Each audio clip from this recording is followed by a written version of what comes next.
السلام علیکم ورحمۃ اللہ وبرکاتہ۔ دوستوں، آپ سبھی کا استقبال ہے ہمارے یوٹیوب چینل دینی معلومات پر۔ صرف 5 منٹ کا مدرسہ قرآن و حدیث کی روشنی میں۔ بسم اللہ الرحمن الرحیم۔ نمبر 1، اسلامی تاریخ۔ غزوہ خندق میں محاصرے کی شدت۔ ابو سفیان کی قیادت میں 10,000 کا متحدہ لشکر مدینہ پہنچا۔ شہر کی حفاظت کے لیے کھودی ہوئی خندق کو دیکھ کر مشرکین حیران رہ گئے۔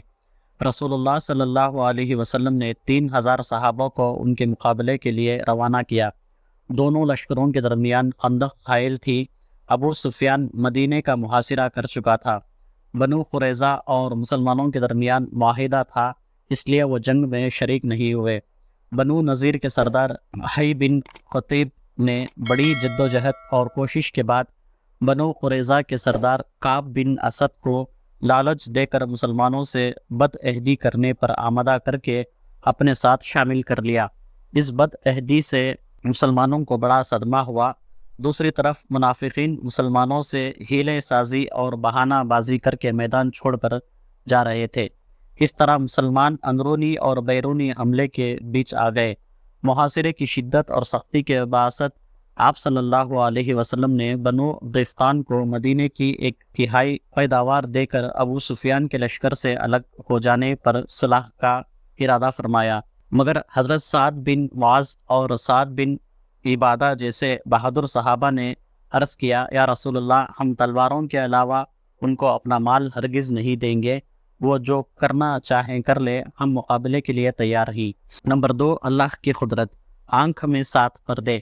انسان کے ہر عضو میں اگر غور کرو گے تو اللہ کی بڑی قدرت نظر آئے گی۔ انسانی جسم میں اللہ تعالیٰ نے 2 چھوٹی چھوٹی کیسی خوبصورت آنکھیں بنائی ہیں جس میں دیکھنے کی زبردست صلاحیت رکھی ہے۔ دنیا کی بڑی سے بڑی طاقت مل کر بھی ایک آنکھ نہیں بنا سکتی۔ اللہ تعالیٰ نے اس آنکھ کو 7 طبقات تپنایا ہے، ہر طبقے میں خاص صفت رکھی ہے اور اس کی مخصوص شکل بنائی ہے۔ ان 7 طبقات میں سے اگر ایک طبقہ بھی بیکار اور ضائع ہو جائے تو آنکھ نظر نہیں آ سکتا۔ یہ اللہ کی کتنی عظیم قدرت ہے۔ نمبر 3، ایک فرض کے بارے میں، جمعہ کی نماز ادا کرنا۔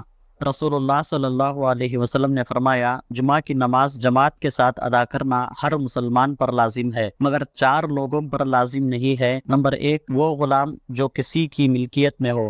نمبر 2، عورت۔ نمبر 3، نابالغ بچہ۔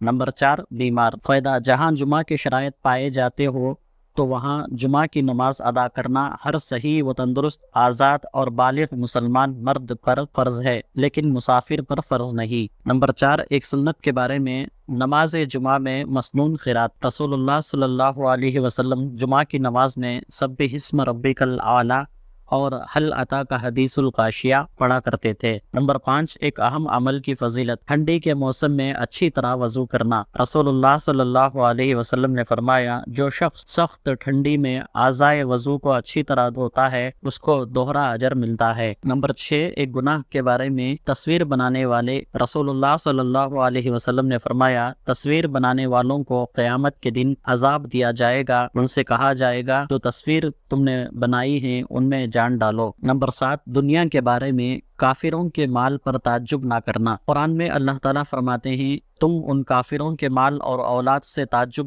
میں مت پڑنا، کیونکہ اللہ تعالیٰ دنیا ہی کی زندگی میں ان کافروں کو عذاب میں مبتلا کرنا چاہتا ہے۔ جب ان کی جان نکلے گی تو کفر کی حالت میں مریں گے۔ خلاصہ، کافروں کو جو مال و اولاد دی جاتی ہے ان کی زیادتی سے کسی کو تعجب نہیں ہونا چاہیے، کیونکہ انہیں اللہ تعالیٰ ان چیزوں کے ذریعے ان کی نافرمانی اور بغاوت کی وجہ سے عذاب دینا چاہتا ہے۔ نمبر 8، آخرت کے بارے میں، داہنے ہاتھ میں اعمال نامے والے۔ قرآن میں اللہ تعالیٰ فرماتے ہیں، اے انسان، تو اپنے رب کے پاس جانے تک عمل کرنے کی پوری کوشش کر رہا ہے اور تجھے اس عمل کرنے کا بدلہ ملنے والا ہے، تو جس کا نام اعمال داہنے ہاتھ میں دیا گیا اس سے آسان حساب لیا جائے گا، وہ اپنے گھر والوں کے پاس خوش ہو کر لوٹے گا۔ نمبر 9، طب نبوی سے علاج۔ مہندی سے علاج۔ رسول اللہ صلی اللہ علیہ وسلم نے فرمایا، مہندی کا خضاب لگاؤ کیونکہ یہ تمہاری جوانی، حسن و جمال اور مردانہ قوت کو بڑھاتی ہے۔ نمبر 10، قرآن کی نصیحت۔